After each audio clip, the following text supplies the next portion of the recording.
Hello, c'est Kevin de la chaîne Fire Invest. Bienvenue pour ton Crypto Time. Aujourd'hui, on a pas mal de sujets à décortiquer ensemble. On va commencer avec le DTAO qui est sorti hier et on va voir pourquoi c'est une évolution importante pour Bitensor, comment ça fonctionne et surtout ce que ça signifie, ce que ça pourrait signifier pour le prix du TAO. On va aussi parler très rapidement du même coin de CZ. On va parler donc du Broccoli qui est sorti hier. On va voir un petit peu l'inflation, le calendrier économique.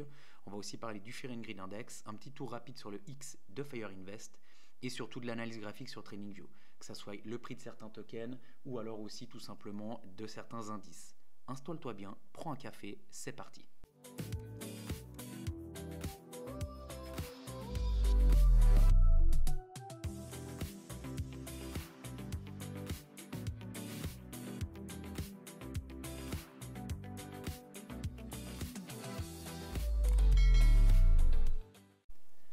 On commence ce Crypto Time directement avec la grosse mise à jour Bitensor.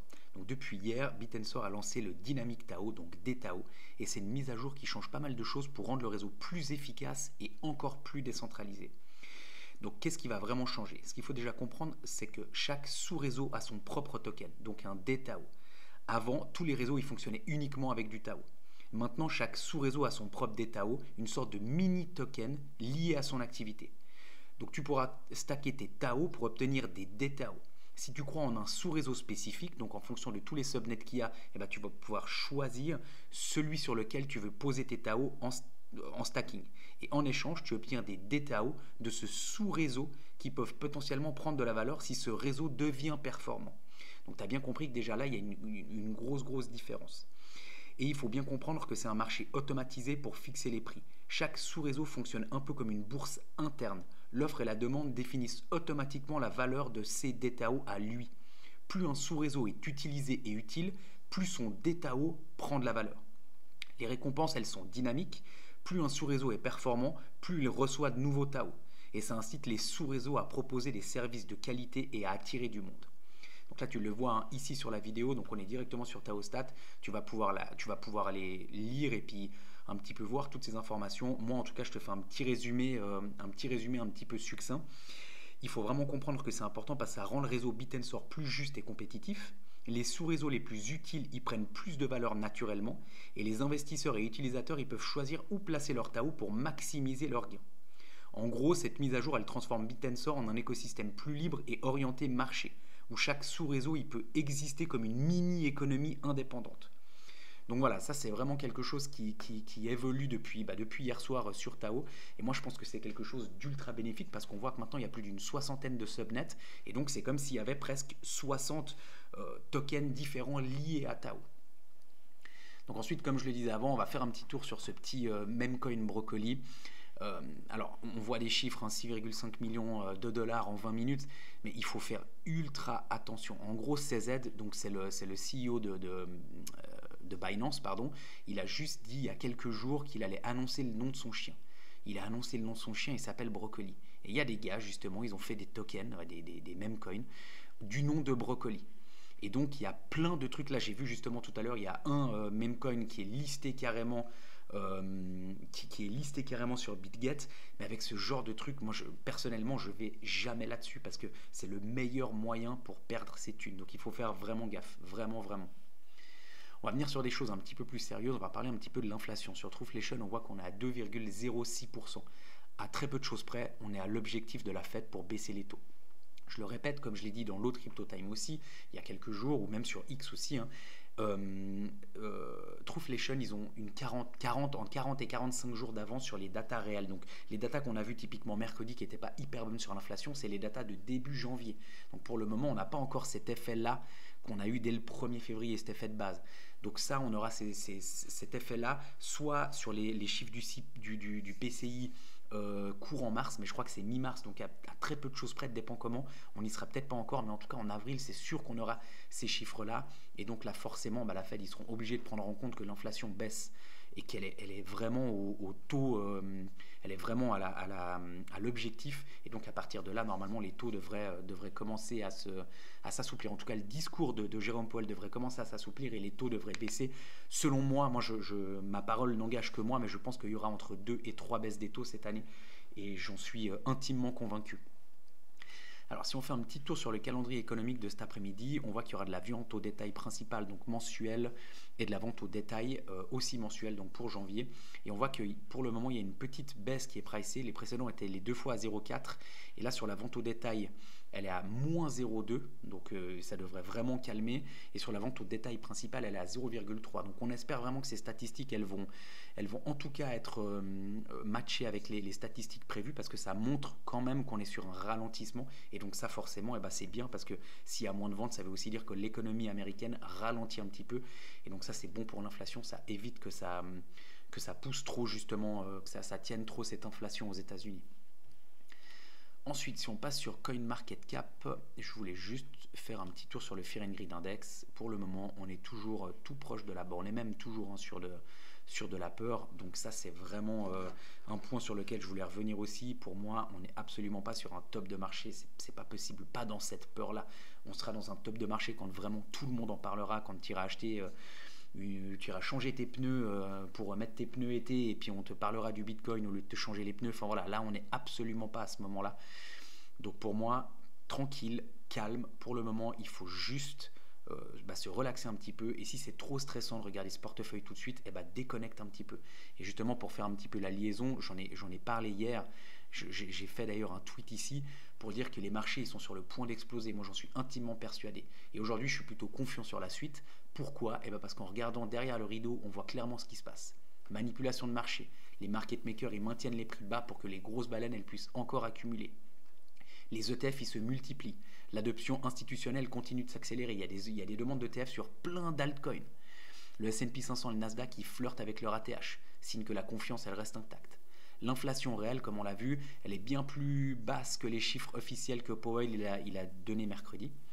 Et les mauvaises nouvelles, elles font plus chuter les marchés. On l'a vu justement mercredi, c'était vraiment c'était 3-4 mauvaises nouvelles en plus c'était en lien direct avec l'inflation. Les marchés, ils ont quasiment pas réagi.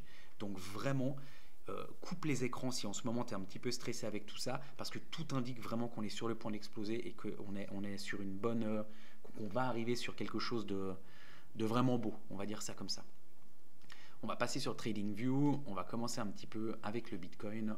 Hop, en daily, on voit qu'en daily justement le Bitcoin pour le moment il tient plutôt bien. On est vraiment on est toujours un petit peu sur cette trendline baissière. Alors on est bien d'accord, hein.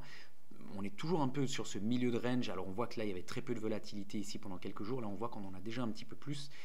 On va voir, peut-être qu'on va attendre quand même gentiment de descendre ici et puis d'utiliser ce bas de range pour prendre un petit peu de l'impulsion et repartir en haut. C'est pas impossible, hein. Mais pour le moment, c'est vrai qu'on est sur quelque chose. Là, on le voit, c'était mercredi, donc c'était ici. Donc ça, c'était le mercredi où là, il y a eu des mauvaises nouvelles sur l'inflation. Et on voit qu'alors oui, on fait une petite bougie qui descend vers un tout petit peu plus haut que 94 000.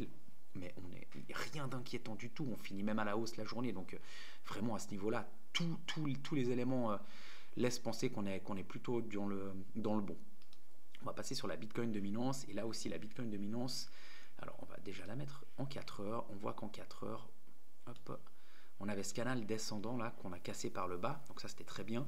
On a fait un pullback, tentative de réintégration hier. Et puis on voit que finalement, on a été rejeté. Donc là, on repart un petit peu à la baisse, ce qui est très très bon. Quand je vois ce type de bougie là en 4 heures, franchement, ça c'est plutôt rassurant pour la suite.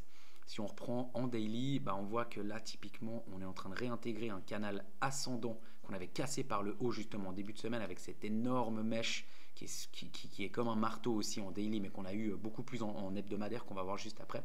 Et là on voit que depuis vraiment là on est vraiment sur une belle dynamique baissière, et là on réintègre ce canal par le haut. Alors peut-être qu'il y aura un pullback, peut-être que c'est pas encore définitif, mais quand vraiment ce sera acté et qu'on aura réintégré ce canal, normalement ça voudrait dans la logique des choses, on devrait aller chercher le bas du canal. Donc le bas du canal il se situe quand même dans les 58-59%.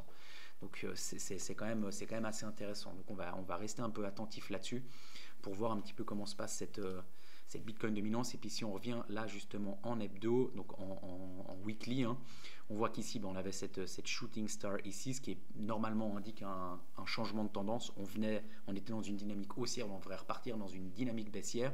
Et on voit que là pour le moment on a touché cette ligne de tendance qui elle est haussière.